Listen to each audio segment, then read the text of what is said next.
Morning everyone, welcome back to a new blog. তো কেমন আছে তোমরা সবাই? আশা করি সবাই খুব খুব ভালো আছো। আমিও খুব ভালো আছি। এখন নিজেরই এত বিধ্বস্ত অবস্থা যে তোমাদের সামনে আসতেই কীরকম একটা লাগছে। তবুও যেহেতু ব্লগটা স্টার্ট করতে হবে ওই জন্য তাড়াহুড়ো করে নিচ্ছি। দেখো কি, এখন আমি দাদার ঘরে আছি আর আর এখন বাজে মোটামুটি 11:45 নাগাদ। তো পুজো সমস্ত জোগাড় কমপ্লিট হয়ে গেছে, শুধু ফল কাটাটা বাকি আছে। ব্রাহ্মণ দাদু এক্ষুনি আসবেন বলেছে। তো আমি যেহেতু ফলটা কাটতে যাব ওই জন্য তোমাদের সাথে ইন্ট্রোটা আগে শেয়ার করে নিলাম। আর আমার সমস্ত আলপনা দেওয়াও কমপ্লিট হয়ে গেছে, আমি তোমাদেরকে দেখাচ্ছি দাঁড়াও। কারণ ক্রিস একটুও আলপনাটাকে রাখতে দিচ্ছে না, বারবার ঘেটে দিচ্ছে। তো চলো, ওপরের ঘরে 3টে ঘর দেওয়া হয়ে গেছে, ঠাকুর ঘরে স্টার্টিং দেওয়া হয়ে গেছে। মা লক্ষ্মীর পাগুলো কিছুটা এঁকেছি আর কিছুটা আঁকা বাকি আছে, যদি সময় পাই এঁকে দেব। তো চলো, আজকে যেহেতু লক্ষ্মী পুজো, তো সেই জন্য সমস্ত সিঁড়িগুলোকে ধাপে ধাপে পাগুলো আঁকার চেষ্টা করছিলাম। মানে শরীরটা এতটাই টায়ার্ড না, বসে থাকতে কষ্ট হচ্ছে, মাথাটা প্রচণ্ড ঘোরাচ্ছে আর উপোস করে আছি, তো মানে শরীর খারাপ করছে। আবার তবুও পুজোটা না করলে মনটা কেমন কেমন লাগছে যে না, অনেক ছোটোবেলা থেকে লক্ষ্মী পুজোটা করি আসলে, আর এখন করতে না পারলে খুব খারাপ লাগে মনের মধ্যে। তো তাই জন্য করছি। তো চলো তোমাদেরকে দেখাই আগে আলপনাগুলো, তারপর তোমাদের সাথে শেয়ার করছি। আর দেখো কি, এটা হলোই আমাদের ঘরের যে ডোর আলপনা, সিম্পল একটা লাইন দিয়ে করে নিয়েছি ওপরের ঘরের আর কি। আর এটা দাদার ঘরের মুখে, এটা পুরো সবই সিম্পল, যতটা তাড়াতাড়ি পারার চেষ্টা করেছি সেরকমই করেছি। একটা ওই রামনারায়ণ ঠাকুর যে ঘরটায় আছে, মানে বাবা মা আগে এই ওপরের এই ঘরটাতে আমরা যখন ওপরে থাকতাম তখন বাবা মারা এই ঘরটাতেই থাকতো। তো সেই ঘরেরই স্টার্টিংয়ে এই আলপনাটা জাস্ট সিম্পলের ওপর দিয়ে করেছি।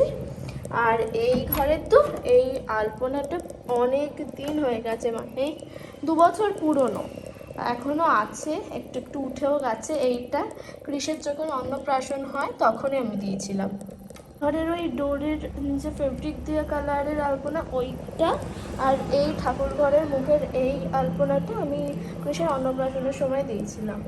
আর দিন আজকে এই ঠাকুরের এখানে এই জায়গাটাতে তো টাইলস আছে, সাদা পাথর দিয়ে সিঁড়িটা, তো তাই জন্য খুব একটা ফোটেনি, এগুলো দিয়েছি। আর প্রত্যেকটা সিঁড়িতে দেখো এই পাক দেখতে গেছি।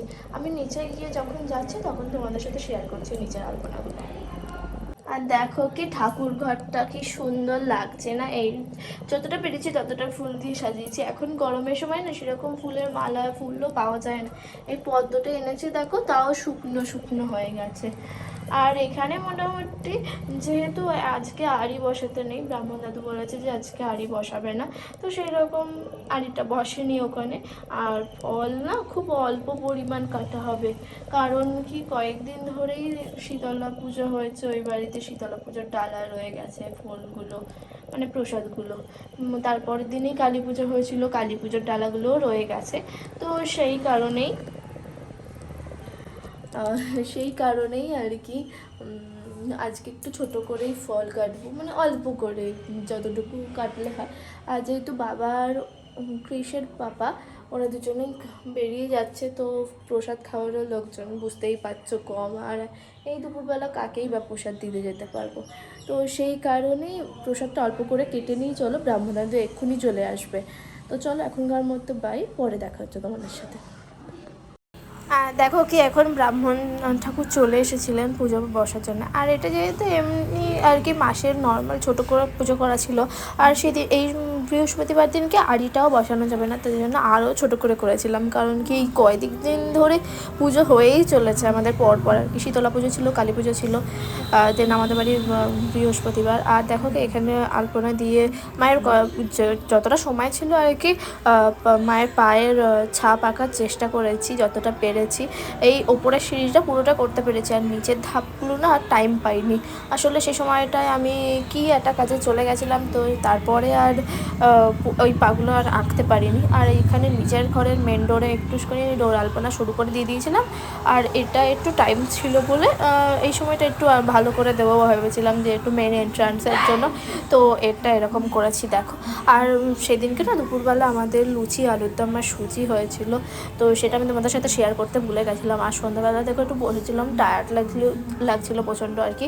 তো আর দেখো কি পাখি না, এই পাখিটা খুবই বাচ্চা, ও ভালোভাবে এখনও উঠতেও পারে না। আর ও মনে হয় পড়ে গেছিলো কোথাও, আর ক্রিসের পাপা ওকে নিয়ে চলে এসেছে। এখন আরও একটা আছে, তোমাদের সাথে পরে শেয়ার করব। ও দেখো সোফায় তুলে দিয়েছিল ওকে, ও বসেছিল, আর বসে থাকতে থাকতে ছোট্ট করে উড়ে এসে আমার মাথায় উঠে বসেছে।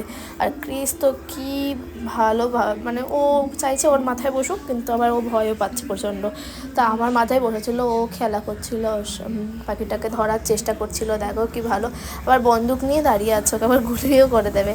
তো দেখো কি কিউট লাগছে না, পাখিটা খুব সুন্দর, ছোট্ট বাচ্চা একদম।